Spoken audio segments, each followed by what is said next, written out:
ሰላም ሰላም ጤና ይስጥልን ወደ ጋት ሚዲያ ቤተሰቦች እንደያላችሁበት ሀገር የሰዓት አቆጣጠር እንደምን አላችሁ እንደምን ቆያችሁ?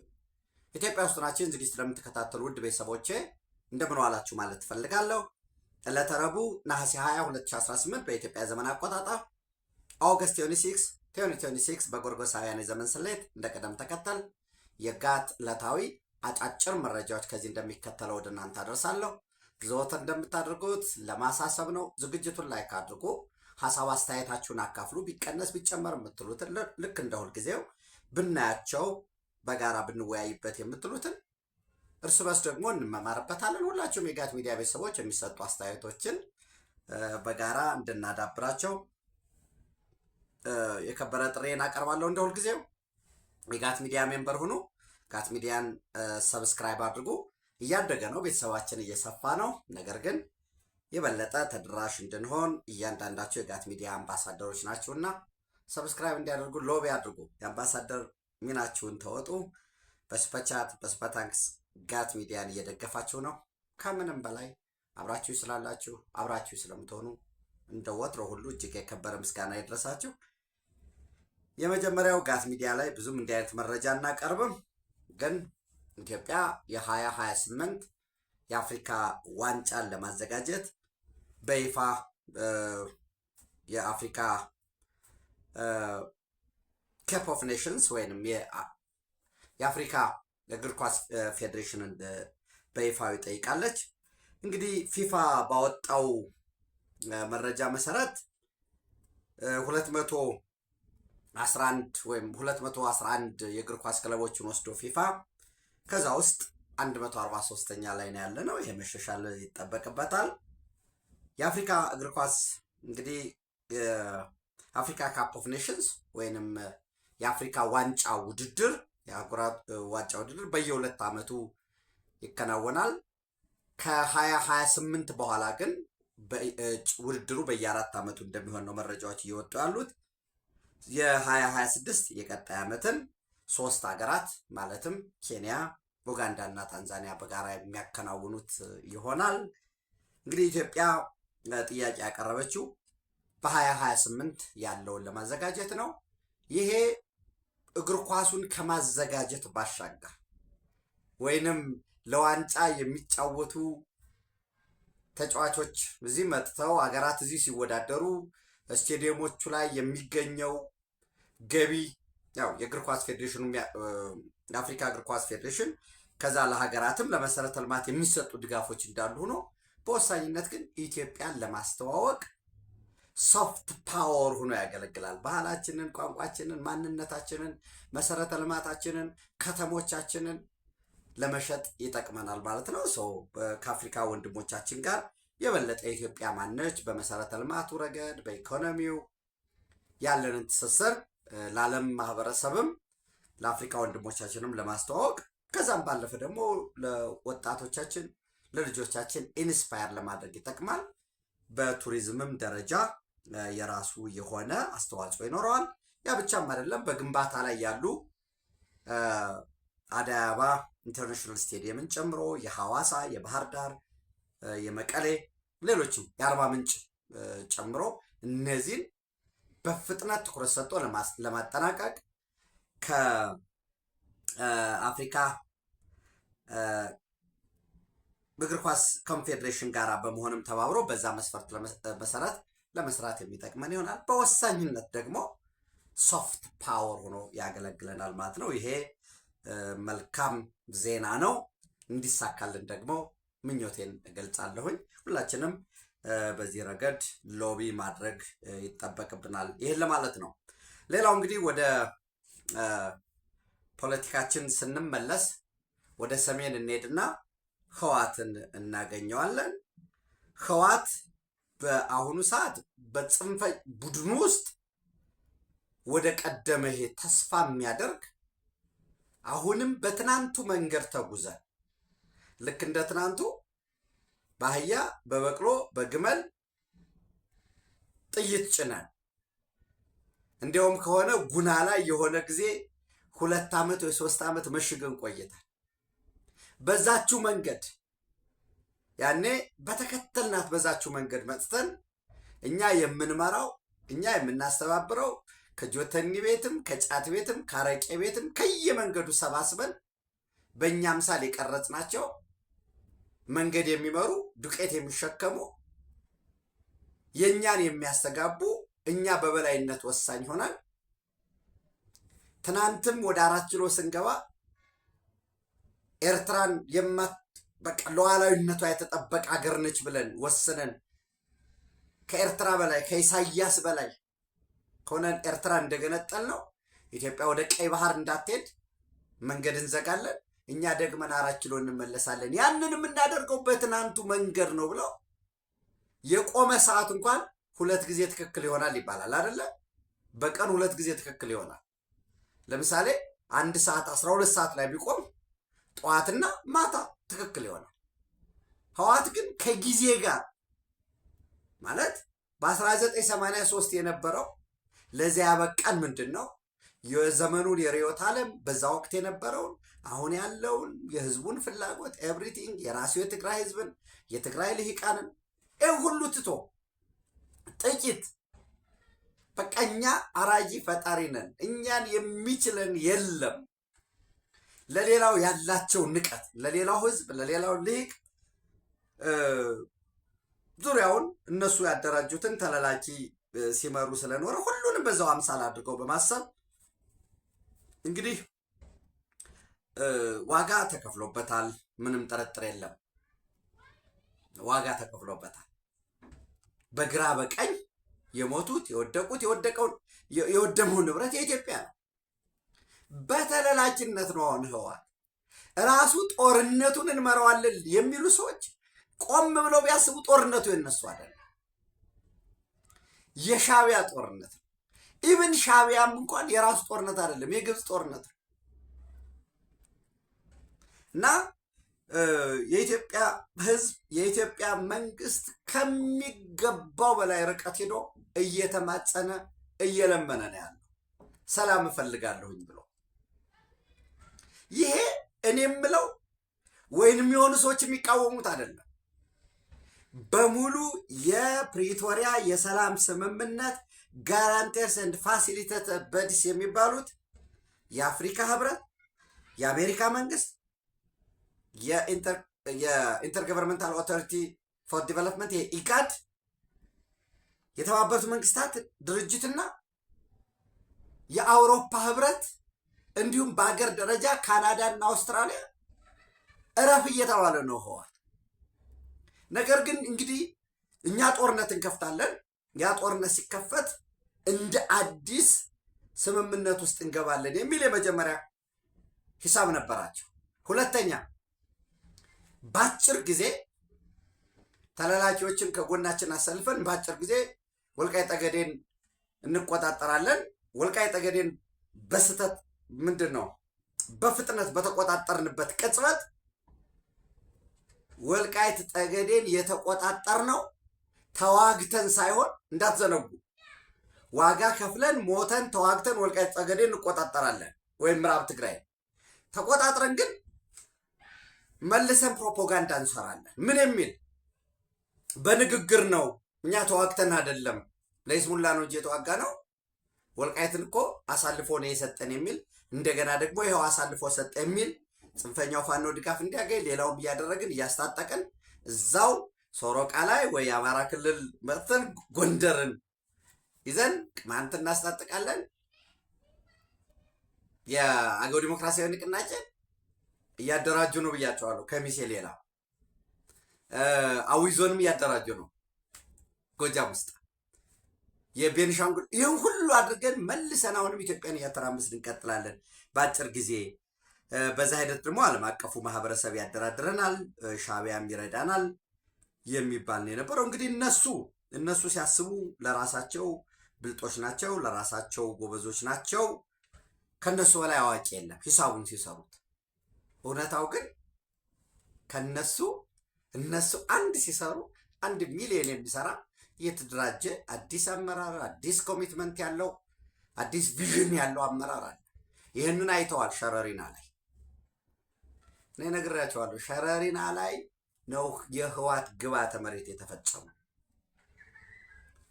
በሸረሪና የተማረከ የጦር መሳሪያ ብቻውን ከህወሓት ጋር የሚደረገውን ጦርነት ይሸፍናል። አንድ ክፍለ ጦር እስከ 10,000 ተዋጊ ሙሉ ለሙሉ የሚያስታጥቅ በዛ ላይ ስትራቴጂክ የሆኑ ከሌሎች ሀገራት ያው ድሮ የድሮን ሁሉ ትጥቆች የተማረኩበት ሁኔታ ነው ያለው እና እየተመረመሩ ያሉ ሐማስ፣ ሂዝቦላ፣ የየመን ሁቲ የታጠቃቸው አይነት የጦር መሳሪያዎችን ጨምሮ እስከ 200 እስከ 300 ኪሎ ሜትር ድረስ የሚሄዱ ሮኬቶች ጨምሮ እነዚህ ተማርከዋል። የታዩ ጥቂቶች ናቸው። ተተኳሹ ሌላ ጉዳይ ነው እና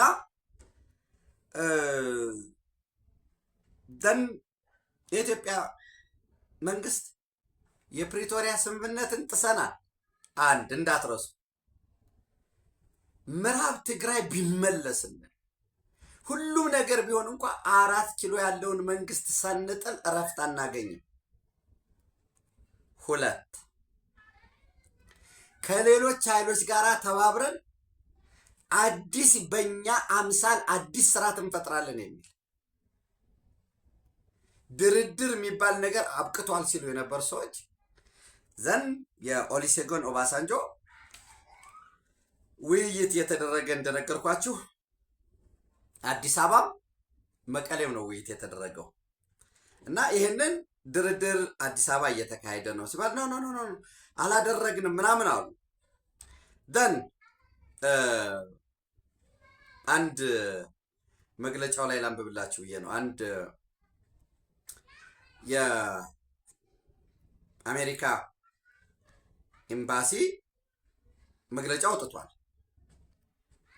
ምናልባት ከአሜሪካ ኤምባሲ በፊት የአፍሪካ ህብረት የሚመራውን የሰላም ድርድርና ሽምግልና በማስመልከት የአውሮፓ ህብረት ኢሮፒያን ዩኒየን ቱ ኢትዮጵያ ኤንድ ቱ አፍሪካን ዩኒየን ድጋፉን ገልጿል። ምንድነው የሚለው? the delegation of the European Union to Ethiopia and to the African Union issues the following statement together with the diplomatic mission of the EU member states Austria, Belgium, Bulgaria, Czech, ዴንማርክ፣ ፊንላንድ እነዚህን ብሎ ጠቅሶ አንደኛ አሁን ያለውን አጠቃላይ የሰሜን ኢትዮጵያን ጉዳይ በትልቅ ግሬት ከንሰር በልዩ ሁኔታ እየተከታተለው እንደሆነ ገልጿል። ሁለተኛ ሁለቱም ኃይሎች የፌዴራል መንግስትና ህወሓት ማለት ነው we encourage all parties to engage constructively and in good faith on the implementation of the permanent cessation of hostilities agreement የፕሪቶሪያ የሰላም ዘላቂ የሰላም ስምምነት ይሄ ከብልጣብልጥነት ወይ ጊዜ ለመግዛት ወይ በተለያየ ነገር ሳይል ከልባቸው አምነውበት ለትግበራው እንዲሰሩ አሳስበዋል። we welcome renewed consultations by EU High Representative for the Horn of Africa former President Obasanjo including his recent visit to Ethiopia and his meeting in Addis Ababa and in Mekelle እና ስብሰባ የተካሄደ የት ነው?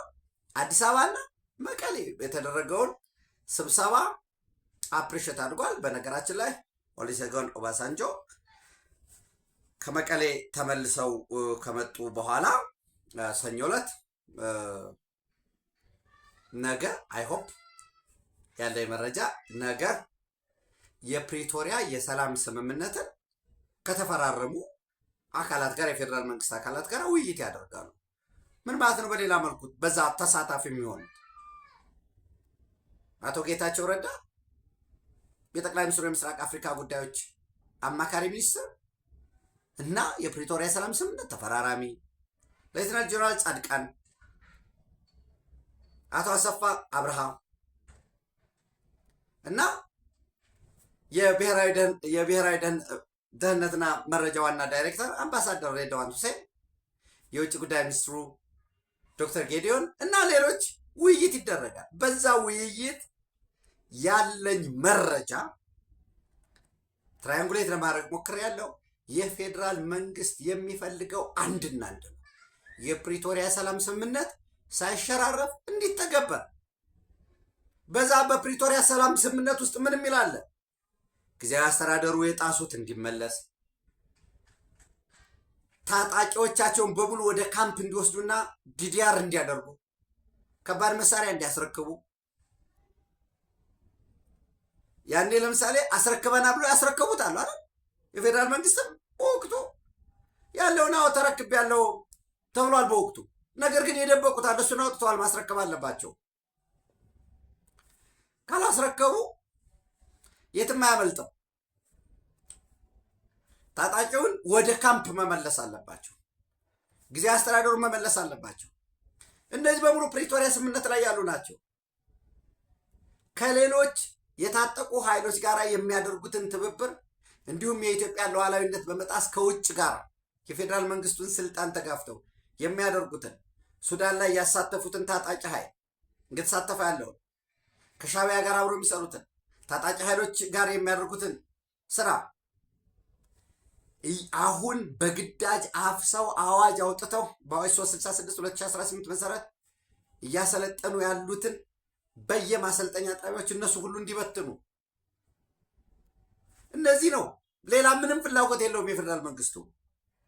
በዚህ ውስጥ የአፍሪካ ህብረት ዋናው ነው፣ ዋና አደራዳሪ ነው። ታስታውሳላችሁ ፑምዚሌ ምላምቦ ንጉካ የደቡብ አፍሪካ ምክትል ፕሬዚደንት እና ኦሉሴጉን ኦባሳንጆ አደራዳሪዎች ናቸው። አፍሪካ ህብረት በኩል በአሜሪካ በኩል የወቅቱ የአሜሪካ የውጭ ጉዳይ ሚኒስትር አንቶኒ ብሊንከን እና በኢትዮጵያ የአሜሪካ ኤምባሲ እና በደቡብ አፍሪካ ፕሪቶሪያ ላይ ቤዝ ያደረገው የአሜሪካ ኤምባሲ፣ እነዚህ ሁለቱ አደራዳሪዎች ፋሲሊቴተሮች የነበሩ ናቸው።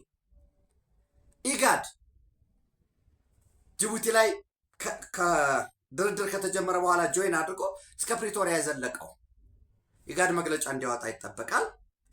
የተባበሩት መንግስታት እና የአውሮፓ ህብረት ይኸው መግለጫ አውጥተዋል። ራሷ አሜሪካ መግለጫ አውጥታለች።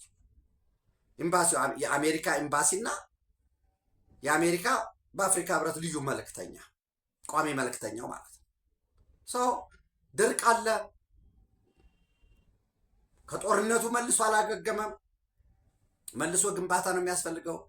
ድርቅን መከላከል ላይ ነው መሰራት ያለበት። ያ ዲቫስቴቲንግ ከፍተኛ ዋጋ ያስከፈለው ጦርነት ባላበቃበትና ዳፋው ባልተፈታበት ሁኔታ ተጨማሪ ጦርነት ህዝቡ ማስተናገድ አይችልም። ሁለቱም ወገኖች ወደ ውይይት ወደ ዘላቂ ሰላም መግባት አለባቸው።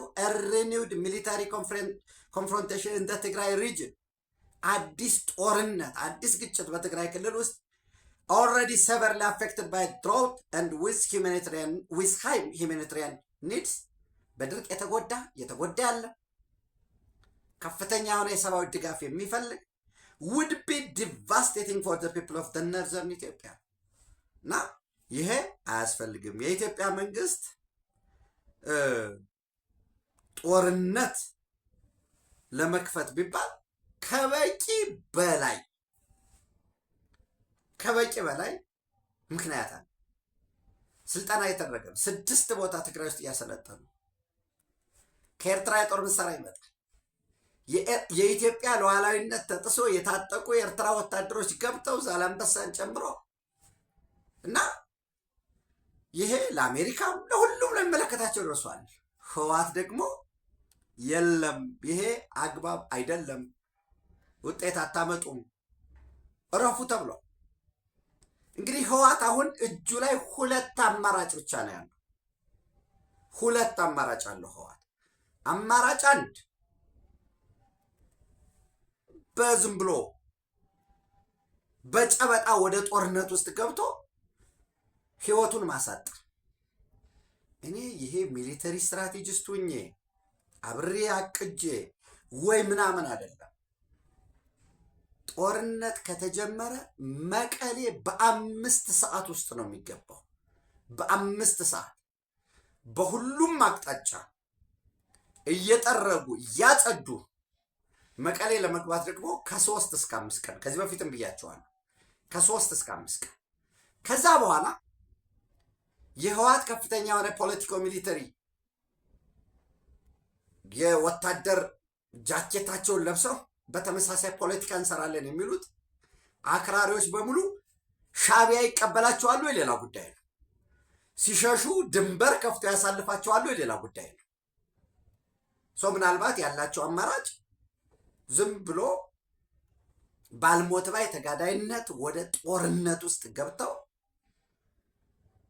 በዛ ጦርነት ታሪካቸውን መጨረስ ነው። የለም ሁለተኛው ምናልባት አንዳንዶቹ አሁን እየገመገሙ ነው ያሉት። አሁን ባለው ሁኔታ የፌዴራል መንግስት ግምገማችን ከዚህ በፊት ከነበረው ጋራ ተመሳሳይ ነው፣ በደንብ አልገመገምንም። አሁን የፌዴራል መንግስት ያለ የሌለ የሚሊተሪ ካፓሲቲው ትልቅ ነው፣ መዋጋት አንችልም፣ ጊዜ ያስፈልገናል። ሻዕቢያም እያገዘን አይደለም ቃል በገቡልን መጠን፣ ሱዳንም ቃል በገባልን መጠን እያገዘን አይደለም። የግብጾችም ድጋፍ በተፈለገው መጠን አይደለም። ሌሎች ትብብር ብለን አብረናቸው ያሉት ከኛ ትጥቅም ስንቅም ገንዘብም መውሰድ ነው እንጂ ያን ያህል ገዢ ቦታ ይዘው በጦርነቱ ላይ ማርሽ ቀያሪ ሚና የላቸውም። እንዲያውም የሚነዙት ፕሮፓጋንዳ ጭራሽ እኛ ውስጥ አፍራሽ እየሆነ ነው የሚል ግምገማ ያላቸው የህወሓት ሰዎች አሉ። ምናልባት እነሱን በደንብ አድርጋቸው አስመራቸው ያዙልኝ። የራሱ የህወሓት አክራሪ ቡድንና የሻዕቢያ ወታደራዊ ደህንነት ሰዎች ሊያስወግዷቸው ይችላሉ። አብረን የምናየው ነው የሚሆነው። ዝሮ አንደኛው ይሄ ነው።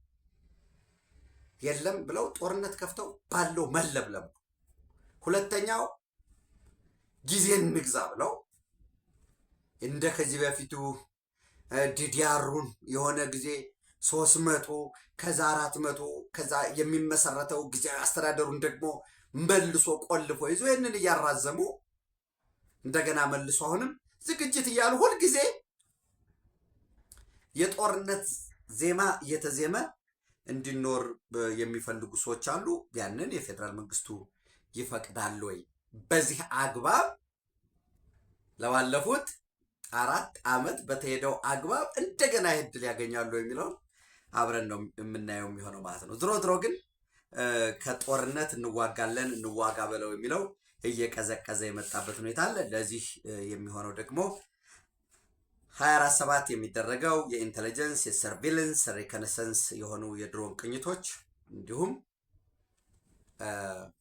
አጠቃላይ ወደ ግንባር አለን የሚሏቸውን የቀሩ የጦር መሳሪያዎችን ከየቦታው አሁን ከዚህ ቦታ አማለላችሁ ምናልባት አስፈላጊም ስላልሆነ ነው። ከየቦታው ወደ ግንባር አምጥቷቸው የነበሩትን ታንኮቻቸውን፣ መድፎቻቸውን መካናይዝድ ብለው አደራጅተው የነበሩትን መልሰው አሁን እየወሰዱ ነው። ትምህርት ቤቶች ላይ፣ ጤና ጣቢያዎች ላይ፣ የንግድ ማዕከላት ላይ ለምሳሌ ፎቆች ላይ ሆነው ገቢ ያለባቸው ሆቴሎች ነው ግራውንድ ላይ እነሱን እያስገቡ ያለበት ሁኔታ ነው ያለው። እሱስ የት ድረስ ያመልጣሉ የሚለው ሌላ ጉዳይ ነው። ባለኝ መረጃ አሁንም በተመሳሳይ እንግዲህ ነገ የቀድሞው የናይጄሪያ ፕሬዚደንት ኦሉሴጉን ኦባሳንጆ ከፌዴራል መንግስት እንዳልኳቸው ከፕሪቶሪያ ሰላም ስምምነት ተፈራራሚዎች የፌዴራል መንግስት አካላት ጋር ሰፊ ውይይት ካደረገ በኋላ ቀጣይ ከሰኞ እስከ ሐሙስ ባለው ኦሉሴጉን ኦባሳንጆ በተመሳሳይ ሌሎች የአሜሪካ ኤምባሲንም የዚህ የፕሪቶሪያ ሰላም ስምምነት ጋራንተርስ ኤንድ ፋሲሊቴተሮች ያሉበትን ከአሜሪካም ከኢጋድም ከዩናይትድ ኔሽን ከኢሮፒያን ዩኒየን ተወካዮች ባሉበት የመጨረሻ የሚባል ነገር የለም። አንድ ነገር ግን ለመልሰው የደረሱበትን የሚያቀርቡ ይሆናል። ከፌዴራል መንግስት በኩል ሌላ ምንም አይደለም የተጠየቁት። የፕሪቶሪያ የሰላም ስምምነትን አክብሩ፣ የሚጨመር የሚቀነስ ነገር የለም። ለምሳሌ እነሱ ምዕራብ ትግራይ መለስ ብለዋል። ኮንቴስትድ የሆኑ ኤሪያዎች በምን አግባብ ይስተናገዳሉ የሚለው የፕሪቶሪያ ሰላም ስምምነት አስቀምጧል። ሌሎችም እንደዛው እና ወደ ጦርነት ገብተው ሙሉ ለሙሉ ራሱ ሻዕቢያ ይቀበላቸዋል። ጦርነት ከገቡ በኋላ ሻዕቢያ ዘግቶ የገባም የለም የሚወጣም የለም ድንበሬ ላይ ነው ያለሁኝ ብሎ መግለጫ ያወጣል። ፉል ጦርነት እንደተጀመረ ህወሓት ለምሳሌ ወደ ጦርነት ቢገባ በውይይትና በድርድር እንዲፈታ የሚል መግለጫ ያወጣል። ኦብቪየስሊ ከዛ የተለየ ነገር ስለማያደርግ ማለት ነው። ሌሎች የዚህ የህወሓት ቅድመ ሁኔታዎች ተብሎ የሚጠቀሱት የኢኮኖሚ ማዕቀብ ማንሳት፣ ወታደሩን ከትግራይ አዋሳኝ ስፍራዎች ማንሳት፣ የኢትዮጵያ መከላከያ ሰራዊት የት መሆን አለበት፣ የት ይደር፣ የት ይቀመጥ፣ በምን አደረጃጀት የሚለው ኢትዮጵያ የምትወስነው እንጂ ክልሎች ወይ የሆነ ፓርቲ የሚወስነው አይደለም። ደሙን እያፈሰሰ አጥንቱን እየከሰከሰ በመጨረሻ እስትንፋሱ ነፃነቷን በነፃነት ከፍ ብላ እንድትውለበለብ በሚያደርጋት ሰንደቅ ዓላማ ውስጥ የት ቦታ ውሎ የት ማደር እንዳለበት ማንም ሊወሰንለት አይችልም። የትኛውም ጊዜ የተባለ ነው ያለው። የድሮን ጥቃት ይቁም ተብሎ ስፔሲፊካሊ ይቀርባል። ጦርነቱን እፈልገዋለሁ ካልክ በድሮን ይሁንልኝ፣ በመኮላ በዚህ በዱላ ትግል ይሁንልኝ፣ ኤምኤምኤ ሚክስድ ማርሻል አርት ምናምን አይደለም። ጦርነት ውስጥ ከገባህ በጦርነት አግባብ ትስተናገዳለህ ማለት ነው። የትግራይ ግዛቶች መመለስ ምናምን በተመለከተ ፕሪቶሪያ ሰላም ስምምነት ላይ ተቀምጧል። ተፈናቃዮች ያለምንም ቅድመ ሁኔታ ይመለስ፣ ሆስቴጅ አታድርጓቸው በሚል ፌዴራል መንግስት 6 ዓመት ለምን 6ኛ ዓመት ላይ ኬንዳ ላይ ይቀመጣሉ? 6 ቀን መሆንም አልነበረበትም። ነውር ነው ይሄ። እየለመነ ነው ያለው የፌዴራል መንግስት። ተፈናቃዮች እየለመኑ ነው ያሉት። የትግራይ ልሂቃን እየለመኑ ነው ያሉት። አይ ሲመለሱ እዛ ጉዳት ይደርስባቸዋል ከሆነ ያ ክብራቸውና ደህንነታቸውን የሚያረጋግጠው የኢትዮጵያ መንግስት ነው። ኢትዮጵያውያን ናቸው የትግራይ ወገኖቻችን። የህወሓት እውቅናን መመለስ በተመለከተ አይ ቲንክ ይሄ ጠቅላላ ጉባኤ አድርጉ ነው እንጂ ፍቃድ እኮ ወስደዋል፣ ተመዝግበዋል። አይ ፓርቲው ከተመሰረተ 1 ዓመቱ ነው 50 ዓመቱ ነው ምን ይሄ ምን የሚያከራክር ነገር የለውም። ፍቃድ ወስደዋል።